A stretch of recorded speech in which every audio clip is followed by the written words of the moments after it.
Hello, welcome to competitive cracker. അപ്പോൾ നമ്മുടെ set എക്സാമിന് വേണ്ടിയിട്ടുള്ള നമ്മുടെ പഠനം വളരെ നല്ല രീതിയിൽ മുന്നോട്ട് പോയിക്കൊണ്ടിരിക്കുകയാണ്. ഇനി നമുക്ക് വളരെ കുറച്ച് ദിവസങ്ങളെ നമ്മുടെ മുമ്പിലുള്ളൂ അല്ലേ? അപ്പോൾ ഇത്രയും ദിവസങ്ങൾക്കുള്ളിൽ പഠിച്ചു തീർക്കാനൊക്കെ ആയിട്ടുള്ളതെല്ലാം എല്ലാവരും വളരെ വേഗത്തിൽ പഠിച്ചു തീർക്കണം. പിന്നെ അവസാനത്തെ നമ്മുടെ ചെറിയ മിനുക്കുമണികളൊക്കെ നടക്കേണ്ട ഭാഗങ്ങളിലൊക്കെ ആ മിനുക്കുമണികളൊക്കെ ഒന്ന് നടത്തി കഴിഞ്ഞാൽ പരീക്ഷയ്ക്ക് ഏറ്റവും നന്നായിട്ട് നമുക്ക് പെർഫോം ചെയ്യാനായിട്ട് സാധിക്കും. ഏറ്റവും നന്നായിട്ട് നമ്മൾ പഠിച്ചിട്ടുണ്ട് അല്ലേ? ഓക്കെ, അപ്പം നിങ്ങളുടെ പരീക്ഷയ്ക്ക് നിങ്ങളൊന്ന് സഹായിക്കാനായിട്ട് ഒരു ചെറിയ ഒരു ടോപ്പിക്ക് നിങ്ങളൊന്ന് ഓർപ്പിക്കാനും കൂടെയാണ് ഇന്ന് ഞാൻ നിങ്ങളുടെ മുമ്പിലേക്ക് വന്നിരിക്കുന്നത്. അപ്പോൾ നമ്മൾ ഹിസ്റ്ററിയിൽ, പ്രത്യേകിച്ചും ഏൻഷ്യൻ്റ് ഇന്ത്യൻ ഹിസ്റ്ററിയിൽ ഉള്ളൊരു ചെറിയ ടോപ്പിക്കാണ് 8 ഫോംസ് ഓഫ് മാരേജ് എന്നുള്ളത് അല്ലേ? 8 തരത്തിലുള്ള വിവാഹങ്ങളെ പറ്റി പരാമർശിക്കുന്നുണ്ട്. 8 തരത്തിലുള്ള വിവാഹങ്ങൾ പലപ്പോഴും നമ്മുടെ മനസ്സിലേക്ക് വരുന്നെങ്കിലും ഇത് എവിടെയാണ്, എങ്ങനെയാണ്, ഏത് രീതിയിലാണ് എന്നുള്ളതിനെയൊക്കെ പറ്റി ചില കൺഫ്യൂഷൻസ് പലർക്കും ഉണ്ടാകാറുണ്ട്. അപ്പോൾ അതൊന്ന് പെട്ടെന്ന് ക്ലിയർ ചെയ്ത് പോകാനായിട്ടാണ് നമ്മൾ ഇന്ന് നോക്കുന്നത്. ഓക്കെ, നമുക്ക് സമയം കളയാതെ നമ്മുടെ ടോപ്പിക്കിലേക്ക് വരാം. Okay, 8 forms of marriage.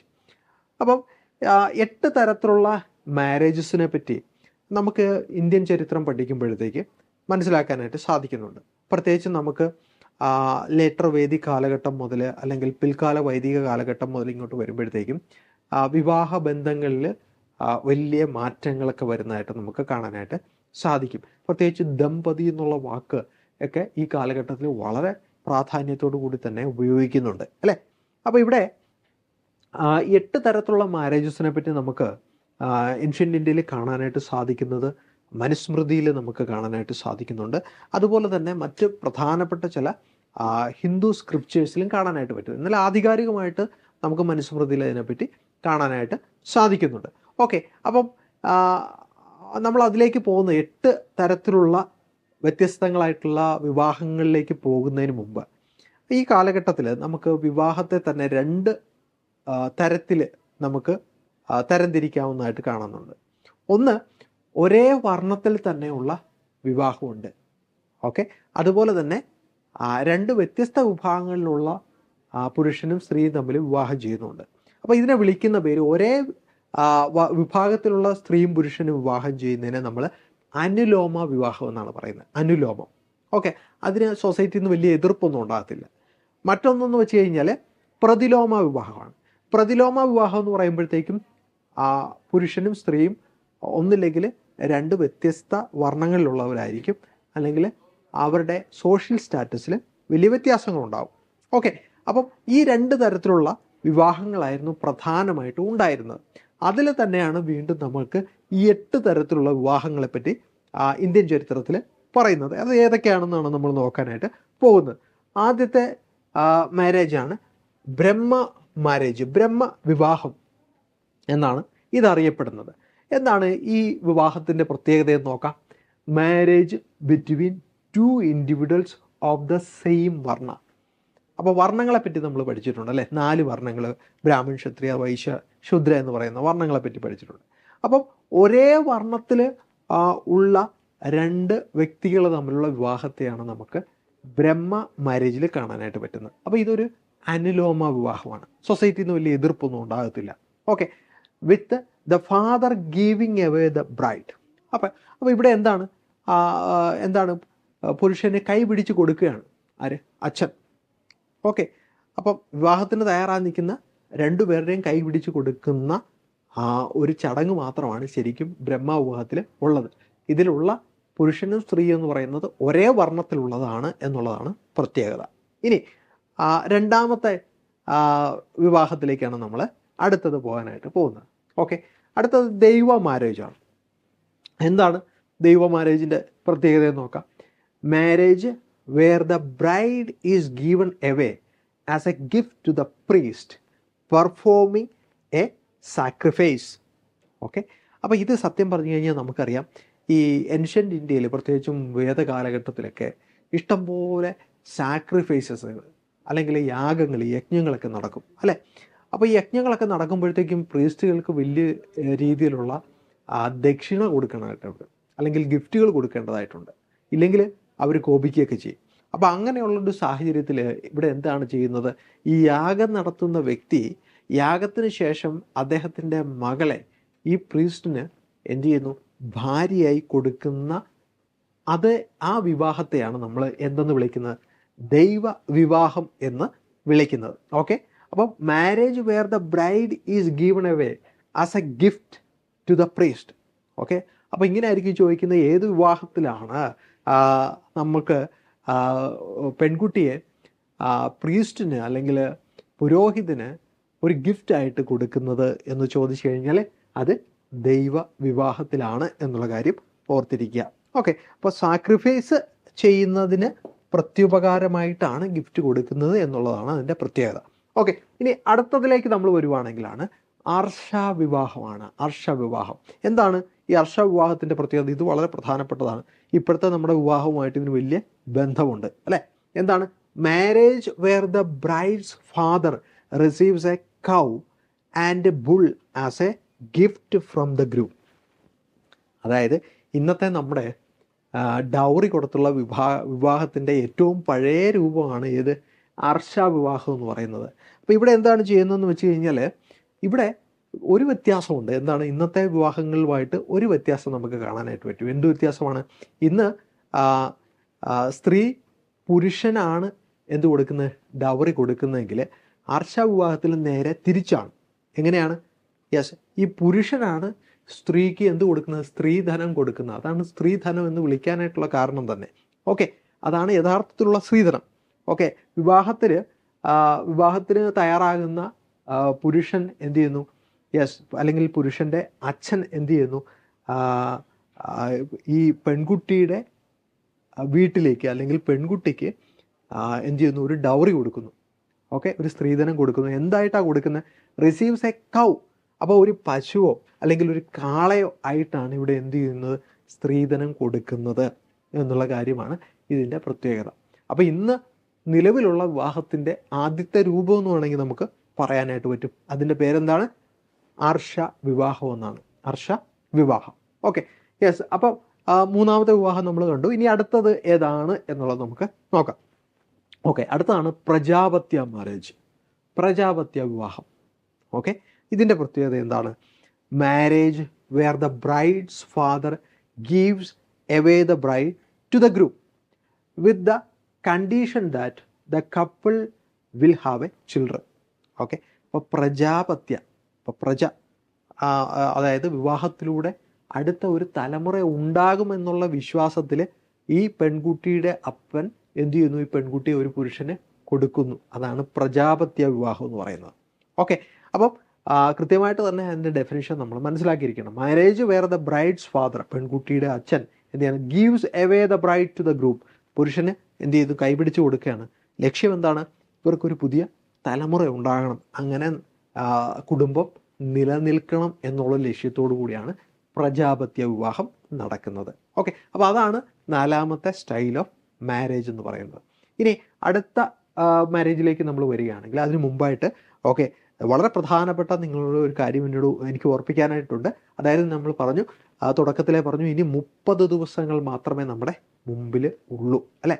30 ദിവസങ്ങൾ മാത്രം. അപ്പോൾ ഈ 30 ദിവസങ്ങൾ കൊണ്ട് ഇനിയും നിങ്ങൾ പഠിച്ചു തുടങ്ങിയില്ലെങ്കിൽ തീർച്ചയായിട്ടും പഠിച്ചു തുടങ്ങാനായിട്ട് ഒരു നല്ല അവസരം ഇപ്പോഴും നിങ്ങളെ വെയിറ്റ് ചെയ്യുന്നുണ്ട്. തീർച്ചയായിട്ടും നിങ്ങൾ ഉപയോഗിക്കണം. കോമ്പറ്റേറ്റീവ് ക്രാക്കറിലെ ഇത്തവണ വ്യത്യസ്ത വിഷയങ്ങൾക്കായിട്ട് സെറ്റിൻ്റെ ക്ലാസ്സുകൾ നടക്കുന്നുണ്ട്. ഓക്കെ, അപ്പോൾ ഏതൊക്കെ ക്ലാസ്സുകളാണ് എന്നുള്ളതായിരിക്കും നിങ്ങൾ ചിന്തിക്കുന്നത്.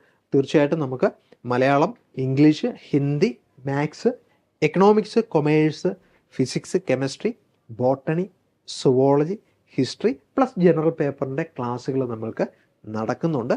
അപ്പോൾ ഇത് കൃത്യമായിട്ട് തന്നെ നിങ്ങൾ എന്ത് ചെയ്യണം? അത് പഠിക്കണം. തീർച്ചയായിട്ടും ഇത് നല്ല രീതിയിൽ നിങ്ങൾ ഉപയോഗപ്പെടുത്തി കഴിഞ്ഞാൽ നല്ല വിജയം നേടിയെടുക്കാനായിട്ട് നിങ്ങൾക്ക് എല്ലാവർക്കും സാധിക്കും.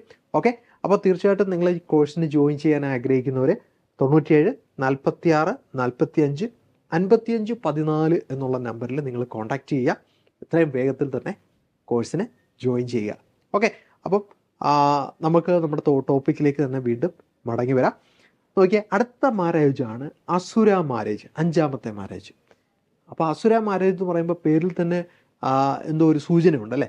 യെസ്, നോക്കാം നമുക്ക്. Marriage where the groom pays a price to the bride's father for the bride. Okay, അപ്പോൾ ഇവിടെ അസുര മാരേജിൽ marriage where the groom pays a price to the bride's father for the bride. അപ്പോൾ ഇവിടെ ഈ പെൺകുട്ടിയുടെ അച്ഛന് എന്താണ്? യെസ്, ഒരു പ്രൈസ് കൊടുക്കുന്നു. ഓക്കെ, വിവാഹ ബന്ധമായിട്ട് അല്ലേ? The groom pays a price to the bride's father. Okay, അപ്പോൾ അസുര വിവാഹത്തിൽ എന്തുണ്ട്? ഒരു ഒരു ഡൗറി കൊടുക്കുന്നുണ്ട്. പക്ഷേ ഇവിടെ എന്താണ് കൊടുക്കുന്നതെന്നും നമ്മൾ കൃത്യമായിട്ട് പറയുന്നില്ല. പക്ഷേ നമ്മൾ അർഷ വിവാഹത്തിൽ എന്ത് കൊടുത്തു? ബുള്ള് അല്ലെങ്കിൽ കൗവ്, ഇത് രണ്ടിൽ ഏതെങ്കിലും കൊടുക്കാം, ഇത് രണ്ടും കൊടുക്കാം. ഓക്കെ, പക്ഷേ ഇവിടെ നമുക്കൊരു പ്രൈസ് കൊടുക്കുന്നതിനെ പറ്റി പറയുന്നുണ്ട്. പക്ഷേ എന്താണ് കൃത്യമായിട്ടെന്നുള്ളത് എന്ത് ചെയ്യുന്നില്ല, മെൻഷൻ ചെയ്യുന്നില്ല എന്നുള്ളതാണ് ഇവിടെയുള്ളൊരു വ്യത്യാസമായിട്ട് നമുക്ക് പറയാനായിട്ട് സാധിക്കുന്നത്. ഓക്കെ, അതാണ് അസുര മാരേജ് എന്ന് പറയുന്നത്. ഇനി അടുത്തത് ഗാന്ധർവ വിവാഹമാണ്. ഇപ്പം ഗാന്ധർവ വിവാഹം എന്ന് പറയുമ്പോൾ എല്ലാവർക്കും പറയാതെ തന്നെ അറിയാവുന്നൊരു വിവാഹമാണ് അല്ലേ? യെസ്, ഇപ്പോഴും ഗാന്ധർവ വിവാഹങ്ങളുടെ ഒരു കാലഘട്ടത്തിലൂടെയാണ് നമ്മൾ കടന്നു പോകുന്നത്. എന്താണ്? Marriage by mutual consent. Okay, പരസ്പരം ഇഷ്ടമാണെങ്കിൽ എന്ത് ചെയ്യാം? വിവാഹം ചെയ്യാം. ഇപ്പോൾ ഇഷ്ടംപോലെ നടക്കുന്ന വിവാഹമായതുകൊണ്ട് നമുക്കതിൽ വലിയ സംശയങ്ങളുണ്ടാകാനുള്ള സാധ്യത വളരെ കുറവാണ് അല്ലേ? Yes, without the involvement of the brides parents. അപ്പോൾ അവിടെ പെൺകുട്ടിയുടെ അച്ഛന് പ്രത്യേകിച്ച് റോളൊന്നുമില്ല. കാര്യം എന്താണെന്ന് വെച്ച് കഴിഞ്ഞാൽ ഇഷ്ടപ്പെട്ട് കഴിഞ്ഞാൽ ആ പെൺകുട്ടിയായിട്ട് പോവുക എന്നുള്ള കാര്യം മാത്രമേ അതിനകത്ത് നടക്കുന്നുള്ളൂ. അപ്പോൾ ശരിക്കും പറഞ്ഞാൽ ഇന്നത്തെ നമ്മുടെ ലവ് മാരേജാണ് എന്ത്? യെസ്, ഗാന്ധർവ വിവാഹം എന്ന് പറയുന്നത്, അല്ലെങ്കിൽ ഗാന്ധർവ മാരേജ് എന്ന് പറയുന്നത്. ഓക്കെ, അപ്പോൾ അത് നമുക്ക് മനസ്സിലായി അല്ലേ? ഇനി അടുത്ത വിവാഹത്തിലേക്ക് വരുവാണെങ്കിൽ യെസ്, ഏഴാമത്തെ സ്റ്റൈൽ ഓഫ് മാരേജ് എന്താണ്? രാക്ഷസ മാരേജാണ്. രാക്ഷസ എന്താണ്? രാക്ഷസ മാരേജ് നോക്കാം. Marriage by abduction where the groom forcibly takes the bride. അപ്പം പിടിച്ചോണ്ട് പോവുക. ഇഷ്ടപ്പെട്ട് കഴിഞ്ഞാൽ പെൺകുട്ടിയുടെ ഇഷ്ടമൊന്നും നോക്കുന്നില്ല, നേരെ അവിടെ ചെല്ലുക, വീട്ടിൽ ചെല്ലുക, പിടിച്ചോണ്ട് പോവുക. ഇതാണ് മാരേജ് ബൈ അബ്ഡക്ഷൻ എന്ന് പറയുന്നത്. ഓക്കെ, അതിനെയാണ് നമ്മൾ ഏത് മാരേജ് എന്ന് വിളിക്കുന്നത്? രാക്ഷസ. അപ്പോൾ ഇത് നമുക്ക് ഈ ലേറ്റർ പിൽക്കാല വേദകാലഘട്ടത്തിലും അതിനെ തുടർന്ന് നമുക്ക് മിഡീവൽ കാലഘട്ടം വരെയുള്ള കാലഘട്ടങ്ങളിലൊക്കെ നമുക്കിത് കാണാനായിട്ട് സാധിക്കും. ഓക്കെ, ഈ സ്റ്റൈൽ ഓഫ് മാരേജ് നിലനിന്നിരുന്നു. ഓക്കെ, പിടിച്ചുകൊണ്ട് പോകും, പിന്നെ കുറേ നാൾ കഴിയുമ്പോഴായിരിക്കും ഈ പെൺകുട്ടി വിവാഹത്തിന് സമ്മതിക്കുക, വേറെ വഴിയൊന്നുമില്ലല്ലോ. ഓക്കെ, അപ്പോൾ അങ്ങനെ എന്ത് ചെയ്യുന്നു? വിവാഹങ്ങൾ നടക്കുന്നു. അതിനെയാണ് നമ്മൾ രാക്ഷസ സ്റ്റൈൽ ഓഫ് മാരേജ് എന്ന് വിളിക്കുന്നത്. ഓക്കെ, അപ്പോൾ അടുത്ത മാരേജ് നമുക്ക് നോക്കാം. ലാസ്റ്റ് 8ാമത്തെ മാരേജ് ഏതാണ്? പൈശാച മാരേജാണ്. പൈശാചികമായിട്ടുള്ള വിവാഹം അല്ലേ? അതെന്ത് വിവാഹമാണെന്ന് നോക്കാം. Marriage by seduction or rape where the groom seduces or forces the bride into marriage. അപ്പോൾ ഇത് ഈ മാരേജ് എന്ന് പറയുന്നത് കഴിഞ്ഞാൽ നിർബന്ധിതമായിട്ട് പെൺകുട്ടിയെ കീഴ്പ്പെടുത്തുക എന്നുള്ളതാണ്. Okay, marriage by seduction or rape. Okay, ബലാത്കാരം ആയിട്ട് എന്ത് ചെയ്യുന്നു? ആ കുട്ടിയെ കീഴ്പ്പെടുത്തുക. അതിനുശേഷം എന്ത് ചെയ്യുന്നു? സ്വാഭാവികമായിട്ടും ആ കുട്ടി പിന്നീട് ആ പുരുഷൻ്റെ ഭാര്യയായി മാറുന്ന രീതിയാണ് എന്ത് ചെയ്യുന്നത്? എന്തെന്ന് പറയുന്നത്? പൈശാചന്മാരെന്ന് പറയുന്നത്. അതുപോലെ തന്നെ മറ്റൊരു ഒരു സവിശേഷത എന്തുവെന്ന് ചോദിച്ചു കഴിഞ്ഞാൽ, ഇപ്പോൾ താല്പര്യമുള്ളൊരു കുട്ടി, അപ്പോൾ ആ കുട്ടിക്ക് പുരുഷനോട് താല്പര്യമില്ലായിരിക്കും. ആ കുട്ടിക്ക് എന്തെങ്കിലും ഭക്ഷണ പദാർത്ഥങ്ങൾ കൊടുത്ത് അതിനെ മയക്കിയതിന് ശേഷം അതിനെ ബലാത്കാരം ചെയ്യുക, അതിനുശേഷം ആ പെൺകുട്ടി എന്ത് ചെയ്യുക? വിവാഹം ചെയ്യുക എന്നുള്ള രീതിയും കൂടെ ഈ പൈശാച മാരേജിൽ ഉണ്ട് എന്നുള്ള കാര്യം ഓർത്തിരിക്കണം. അപ്പം ഈ 8 തരത്തിലുള്ള മാരേജസ് ആയിരുന്നു ഇന്ത്യയിൽ നിലനിന്നിരുന്നത് എന്നുള്ള കാര്യം കൃത്യമായിട്ട് തന്നെ മനസ്സിലാക്കുക. ഓക്കെ, അപ്പോൾ ഇനി നമുക്ക് ഇതിനെ പരീക്ഷയ്ക്ക് ചോദിക്കുകയാണെങ്കിൽ ഏതൊക്കെ മാരേജസിലാണ് പുരുഷൻ്റെയും സ്ത്രീയുടെയും പേരൻസ് ഇൻവോൾവ് ചെയ്യുന്നത്, അതുപോലെ തന്നെ ഏത് മാരേജിലാണ് പേരൻസ് ഇല്ലാത്തത്, ഏത് മാരേജിലാണ് ഒരു ഗിഫ്റ്റായിട്ട് പെൺകുട്ടിയെ കൊടുക്കുന്നത്. അപ്പോൾ ഇങ്ങനെയുള്ള ചോദ്യങ്ങളൊക്കെ നമുക്കിതിൽ നിന്ന് ചോദിക്കാനായിട്ടുള്ള സാധ്യത വളരെ കൂടുതലാണ്. അപ്പോൾ അത് കൃത്യമായിട്ട് തന്നെ പഠിക്കാം. ഓക്കെ, അപ്പം ഇനി നമുക്കൊന്ന് വൈൻഡപ്പ് ചെയ്യാനായിട്ടുള്ള സമയമായി. അപ്പോൾ അതിനു മുമ്പ് തന്നെ ഒരു കാര്യം വീണ്ടും ഒരിക്കൽ കൂടെ ഓർപ്പിക്കുന്നു. നമുക്ക് ഈ ക്രിസ്മസ് കാലയളവ് എന്ന് പറയുന്നത് കഴിഞ്ഞാൽ കോമ്പറ്റേറ്റീവ് ക്രാക്കർ നിങ്ങളുടെ മുമ്പിലേക്ക് വരുന്നത് വലിയ ഓഫറുകളോടുകൂടിയാണ് അല്ലേ. അപ്പോൾ തീർച്ചയായിട്ടും ക്രിസ്മസ് എന്ന് പറയുന്നത് കഴിഞ്ഞാൽ വലിയൊരു ഉത്സവമാണ്. അപ്പോൾ തീർച്ചയായിട്ടും നമ്മൾ ആ ഉത്സവത്തിന് ഒരു മാറ്റം കുറയാതെ തന്നെ നിങ്ങളുടെ അടുക്കലേക്ക് വരികയാണ്. തീർച്ചയായിട്ടും കോമ്പറ്റേറ്റീവ് ക്രാക്കറിൽ നമ്മുടെ ടീച്ചിങ് കോഴ്സസുകൾക്കെല്ലാം തന്നെ 30% നമുക്ക് ഓഫറുണ്ട് എന്നുള്ള കാര്യം പ്രത്യേകമായിട്ട് ഓർപ്പിക്കുന്നു. തീർച്ചയായിട്ടും നിങ്ങളെല്ലാം ഈ ഒരു അവസരം വളരെ പെട്ടെന്ന് തന്നെ ഉപയോഗിക്കുക. എത്രയും വേഗത്തിൽ തന്നെ നമ്മുടെ കോഴ്സസിന് ജോയിൻ ചെയ്യുക. തീർച്ചയായിട്ടും ഒരിക്കൽ കൂടി ഞാൻ ഓർപ്പിക്കുന്നു, ഇത്തവണ നമുക്ക് സെറ്റ് ഏതൊക്കെ വിഷയങ്ങളാണ് കോമ്പറ്റേറ്റീവ് ക്രാക്കറിൽ കോഴ്സസ് ഉള്ളതെന്ന് ഒരിക്കൽ കൂടി ഓർപ്പിക്കുന്നു. ഇംഗ്ലീഷുണ്ട്, ഹിന്ദിയുണ്ട്, Malayalam, physics, chemistry, botany, general പേപ്പറുണ്ട്, അതുപോലെ zoology, maths, commerce, economics, history തുടങ്ങിയ വിഷയങ്ങളെല്ലാം തന്നെ നമുക്ക് എന്തുണ്ട് ക്ലാസ്സുകൾ ഉണ്ട്. തീർച്ചയായിട്ടും നിങ്ങൾ അത് ഉപയോഗപ്പെടുത്തുക. ഓക്കെ, അപ്പം നമുക്ക് വീണ്ടും ഇതുപോലെയുള്ള പ്രയോജനപ്പെടുന്ന വീഡിയോസുമായിട്ട് വീണ്ടും കാണാം. തീർച്ചയായിട്ടും നിങ്ങൾ ആദ്യമായിട്ടാണ് ഈ വീഡിയോ കാണുന്നതെങ്കിൽ നമ്മുടെ ചാനൽ ലൈക്ക് ചെയ്യുന്ന കാര്യം മറക്കരുത്. അതുപോലെ തന്നെ ഈ വീഡിയോ നിങ്ങൾക്ക് പ്രയോജനപ്പെടുന്നുണ്ടെങ്കിൽ നിങ്ങളുടെ സുഹൃത്തുക്കൾക്ക് ഷെയർ ചെയ്യുക. അപ്പം വീണ്ടും കാണാം. Okay, thank you.